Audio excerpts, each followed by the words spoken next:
All right, this is what I was supposed to be recording on the last video, but they dropped in something else. So they just dropped this one back in. But so while I was out there in Spokane, Washington, and when I was riding the bus, this was after they set up, like when I got hired at Amazon, that was a setup. So they was trying to get me there so that they could fuck up my truck, which they did. So my truck fucked up. I ended up taking it to Cal Cars. Cal Cars fucked up my Cadillac converter. And then that's why I ended up buying another car, and then I paid like $6-7 for that one. It stopped working in 3 days. And then that's when I left that one in Moses Lake, Washington. And then I had to I went down there to Best Buy Auto. I think it was Best Buy in Moses Lake. And that's where I got my truck that I got now. All right. So they set up for me to get hired at Amazon. All right. Because Amazon know that I seen sex trafficking going on at the Amazon in Everett, Washington, like I just told y'all. Okay. So I got the job. I got the job at Amazon, and I was working. All right. Now I was working overnight, and I'm 100% certain that they don't have no footage from they got I'm 100% certain that there's some missing footage from outside at Amazon, because they hired somebody to come and fuck up my truck while I was at Amazon. All right. So when my truck fucked up, I had to take the bus. Okay. Hold on, wait. Yeah, when my truck fucked up, I had to take the bus. And so I was running around on the bus, taking the bus and stuff. Now, I can't remember the dates and stuff and how everything went exactly right now. But while I was riding the bus, now there was sometimes that I took the bus when my truck was working. I think. I don't know. It's a little foggy right now. But anyway, they set that up. And then when my truck was in the shop, yeah, that's how it happened. Because when I took it to go get fixed, because it won't in the shop that long. All right. That's exactly what happened. It won't in the shop that long. I took it that morning. It was back by the afternoon. Okay. And so I was able to, drive it back to work, because I was working at Amazon when I took it to the shop.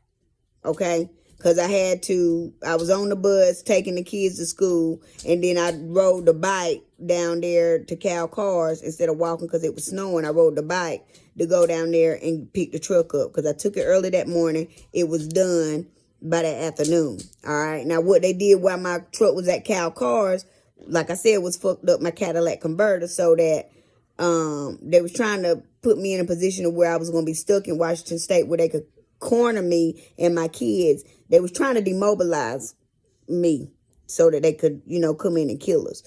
But, I found a solution for everything, because my truck fucked up. I took it down to Cal Cars to get it fixed. They fucked up my Cadillac converter. All right. That was the first play.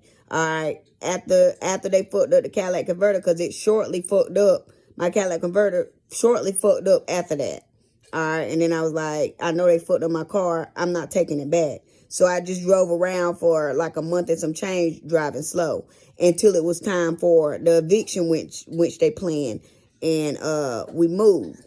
But I didn't want to take the chance of driving that truck from Washington State to North Carolina. So I went and did the auction at J Style Auctions, who sold me the car that the Cadillac converter was fucked up on for $6,000. They got my goddamn money. Y'all gonna pay for that. Okay, good. And then pay that $6. My intuition was telling me to stop the whole time, but at that time I was just learning my intuition. But I learned after that. But I paid the money. Went and picked up the truck. No, you about to lay down. Cut that light off. Went and picked it up. I left my my Lexus, I left it at J Stout for a couple of days because I was trying to figure out what the fuck. I was trying to sell it, but then wouldn't nobody buy it. And then I was trying to get the title in my name, but then when I went to go try to get the instant title, they was trying to sell. Hold on, Zoo. Hold on. Cut light back on real quick. No, that's good. Pardon me. When I went to go get the title, the instant title, they was trying to set up and have somebody come through and kill my kids while I was in the title place. So my intuition was like, no, get out of here. So I seen the play, the UPS, not the UPS, the mail truck pulled up where I couldn't see my truck from where I was at. And then it was some people. It was a man and a woman, and they had like 2 kids. I know him and her in the lineup. And the lady that was helping me, they was over there getting help. And then the lady that was helping me stopped helping me after the mail truck pulled up. And I seen it. I was like, this look like a setup. So they was like, get out of there. So she had my title. So I made her give me my title back. And I left out because they was trying to prevent me from selling the car, getting more money. Okay? Because I couldn't sell it without the title completely in my name. And I hadn't completely got it in my name, which I still have the title not completely in my name. So, yeah, I had to get out of there because they was trying to come through and kill the kids real quick while I was inside of the DMV office trying to get the title, the instant title. All right. So, that's some more organized crime that they set up. But, when my truck wasn't working, I had to take the bus. And they set this up too. So I was at the bus station. And this dude came up to me. He called himself Sadiq. And I got some messages from him on one of these phones. I don't know which one it is. I think it's this one over here. But I got some messages from where we was messaging back and forth. We ended up linking up. And it was around my daughter's birthday. When we linked up 2023. So somewhere between August, because her birthday is the 20th. So somewhere between October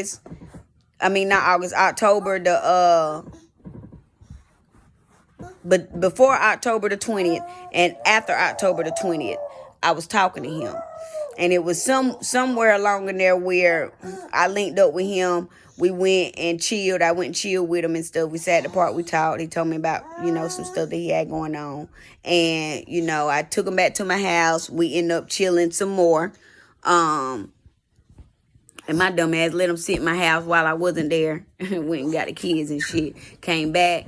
And then we went out to the casino. Now, the casino was right down the road from Copper Landing. In Airway Heights, Washington. I can't remember the name of the casino, but whoever the detectives is, y'all know y'all looking. The casino right there by Copper Landing. That's the casino we went to. We went out there, chilled out and stuff. Then I ended up going to the hotel with him. Now, this is how I know that it was a setup, because I had some wine and shit in my system, and then I was very vulnerable. I didn't have as much self-control as I have now. And the nigga was ugly. He favored my daddy. But I noticed he had blisters on his lips earlier that day. I didn't pay it no mind, because I hadn't planned on being intimate with the nigga. All right. And then we end up at the room. We end up doing the thing. All right. Now, when he was down there doing stuff, he was eating my butt. He's doing a good job too, but I noticed that he was trying to stay like in my crack area. Okay? He was there for a long time. But I didn't catch what was going on until my butt broke out. Okay? Now, mind you, this was after I reversed HSV2. Okay? He gave me HSV1. And I have since reversed that. It took me 2 years to reverse HSV1. Took me 1 year to reverse HSV2. But he gave me HSV1, and I have the test results confirming that he gave it to me, right? Because when I broke out, I was like, this don't feel like HSV2, because I lived with that for 12 years. I know what that felt like. It felt like a different strain. So when I went to the doctor, it was HSV1 on my bottom. So what was on his mouth was HSV1 blisters. The mouth sores that y'all be calling mouth sores, that's HSV1. That's herpes 1. Okay? And so when I broke out, that shit was vicious. But anyway, I knew it was organized once I started putting two and two together and thinking about, like, why the fuck was he down there and why was he staying in my crack? Like, whoever paid him to do that, and we met at the bus station in Spokane, Washington. Whoever paid him to do that told him to make sure that he put it in an area where it's gonna be very uncomfortable, and it was very uncomfortable. All right. Now, it took me 2 years to reverse that one because it wasn't a lot of it that he gave me. Like, I didn't get a whole lot of it. And at this time, you know, my body was very strong, as you know, far as catching stuff. So I only had a little bit of the virus. And then I started working on reversing it. And then I had stopped because I didn't see it for a long time. And then I seen it again. So I started treating myself again. And then I seen it one more time. And then I started treating myself again. Okay? So it took me 2 years to get rid of the HSV-1 virus. But he did. And somebody paid him to come and meet me at that bus station where they knew that I was going to be at, because they fucked up my goddamn car on purpose so that I could be in that position, because I'm not the type, I don't be out and stuff like that. Like, I don't just go out to the club and, you know, I don't do stuff like that no more. I be at home with my babies, okay? I'm a mother. So, I done had all my fun. I've been out there running the streets and doing all that. But that's just, you know, more organized crime.